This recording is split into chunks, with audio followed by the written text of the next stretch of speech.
The corner, the corner, the corner. Hey, welcome. Come on into Cousin Ed's Corner. This podcast is where you will find real, authentic conversation, organic conversation, like you're at home with your cousin. It's about life, it's about finance, it's about spirituality, it's about love, and everything in between. I'm your host, Cousin Ed. I'm excited to bring you along on this journey to explore life. Listen, let's sit back and enjoy a wide range of topics. I have some diverse guests coming on, a wide range of spectrum of thoughts. My goal is to create a space for all of us to connect, all of us to learn each other, and all of us to communicate. It's really not about me. It's about the community as a whole. Let's enjoy this. Let's sit back. Let's think about our past. Let's move into our future. It's about the corner, the corner, the corner. So no matter how you cut it or slice it, we're all here together. I'm just here to give you a piece of my heart, my mind, my soul, and my mentals. So sit back, relax, and enjoy another episode of Cousin Ed's Corner. The corner, the corner, the corner. Yes, sir. Yes, ma'am. Yes, ma'am. Yes, sir. It's your boy, Cousin Ed. We're back with another one. This is Motivational Monday. Just enjoying each and every day. Let me say that much. Each and every day I'm enjoying this. I am honored to be your host for another episode of Cousin Ed's Corner. And I too am Cousin Ed, so it's all in one. It's my show. So I want to thank you for listening. I want to thank you for being a part of this station, this movement, this evolution of becoming better people. I want to thank each and every one of you for that. Thank you for sharing the show. I know you're about to share this show, so hit the share button. Share the show, share the show, share the show. So make sure you share this show with a friend, family, or loved one. That is your call to duty, call to action, to share this episode, share all episodes with your friends and family. So I'm going to get right into the show. I'm not going to stay long today. I've been wrestling with feelings versus logic. Feelings versus logic. I've been wrestling with this for the past couple of days, and I wanted to motivate you on both sides of it. I want to motivate you to follow your feelings, but I also want to motivate you to spend the time in your logic. So a lot of us go through things, we wrestle through things, and we want to have the microwave approach with our feelings and jump and do something that our feelings tell us to do. And I want to tell you to follow your dreams, follow your feelings, do everything that will make you happy, or try to do everything that will make you happy. That's smart and reasonable, right? Smart and reasonable. Sometimes you do have to step out on faith and do things that you just love, your passion. Don't let anyone, including myself, as I talk through this, sway you from doing what is your passion, what you love, what you feel you want to do, right? Don't let anyone sway you from that.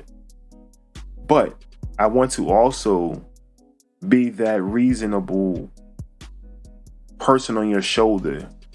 You know, you have I want to play that devil's advocate, and I want to talk to you about being logical and strategic in what you're doing. So I want to motivate you to go ahead and do everything that you want to do, but I want to also remind you to be logical and strategic in what you're trying to do. Many of us want to go and just walk in tomorrow and leave your job, right? Many of us want to do that. But being strategic in doing it is something that I would preface it and say, please be strategic in doing it. Many of us want to go out and buy a new car, right? I want that whatever new Tesla 920 EX5 4321. I can more than likely afford it, but will it be the most smart and logical thing for me to do? I want to pack up everything in my house, give it away, and just move to another country. But I had to be strategic in what I'm doing around doing those things.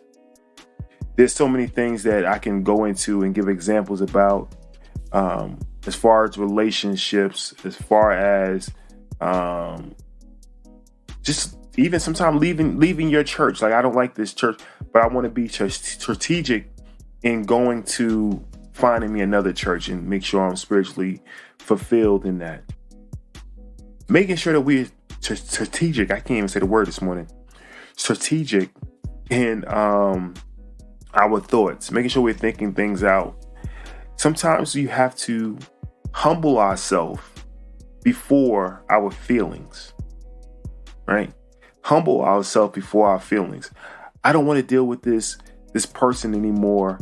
I got to humble myself to say, okay, I can deal with this coach because he's going to get me to the point where I can get this scholarship, right?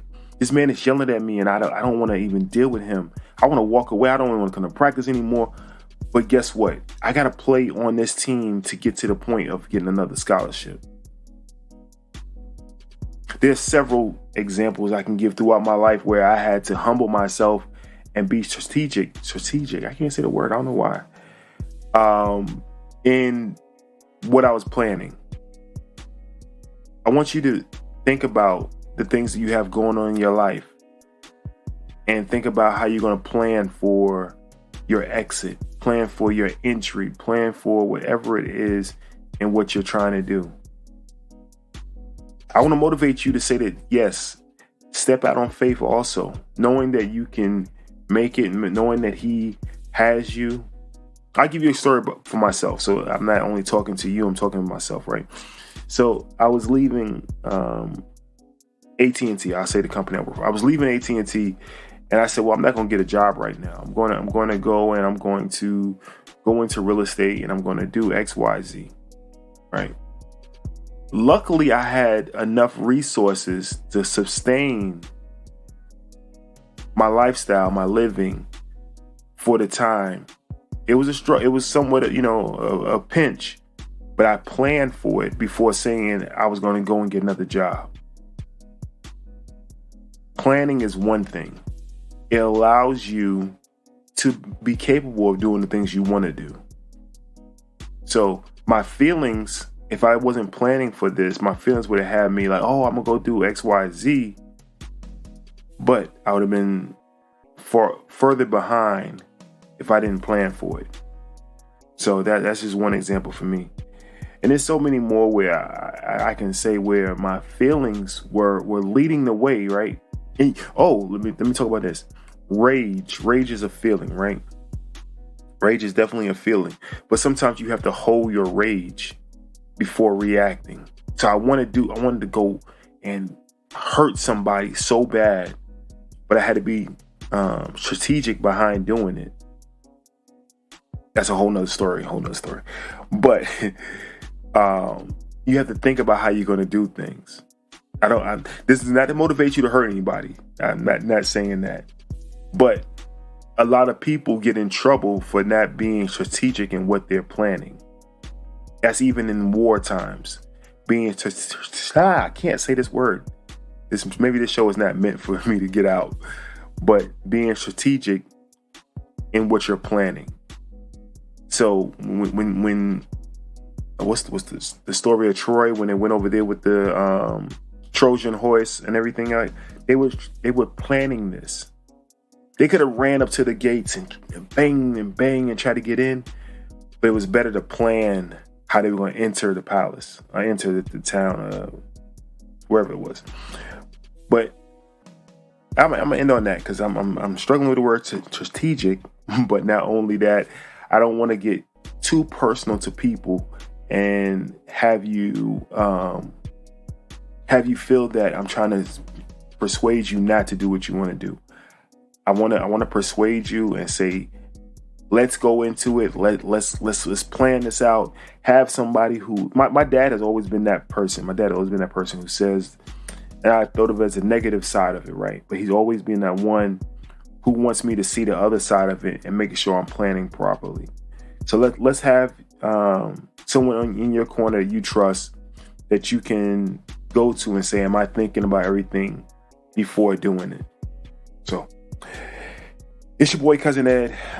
This one was kind of a struggle. I know I've been wrestling with it, and that word strategic, I don't know why it's been a struggle for me, but tongue-tied today. Listen, 762-333-2032, 762-333-2032. I am not tongue-tied on that. I want you to lend your tongue, lend your voice, your vocals to Cousin Ed's Corner.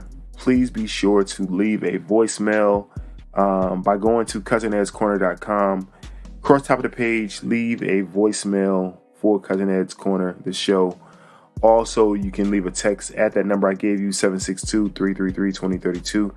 That's 762-333-2032. Also, if you want to leave any kind of email, you can email us at info@cousinedscorner.com. That's info@cousinedscorner.com. Send me any kind of details on any thoughts you have for the show, anyone that you would like to hear on the show, any possible interviews. You can email me there. Also, lastly, share the show. I'm looking to hear from you. Find me on every social media platform, Cousin Ed's Corner. That's Cousin Ed's Corner. And you can tell, I hope this doesn't happen, you can tell your favorite podcast app to play Cousin Ed's Corner. So for you, if I say, Alexa, play Cousin Ed's Corner, Alexa will go out and try to play it. Let me stop Alexa. Or Siri, play Cousin Ed's Corner, it will play it. So I'm out of here. It's your boy Cousin Ed. Like I said, this show was weighing on my mind and weighing on my heart. So peace. I love you. There's nothing you can do about it. Be safe, be safe, be safe. Thank you for listening to Cousin Ed's.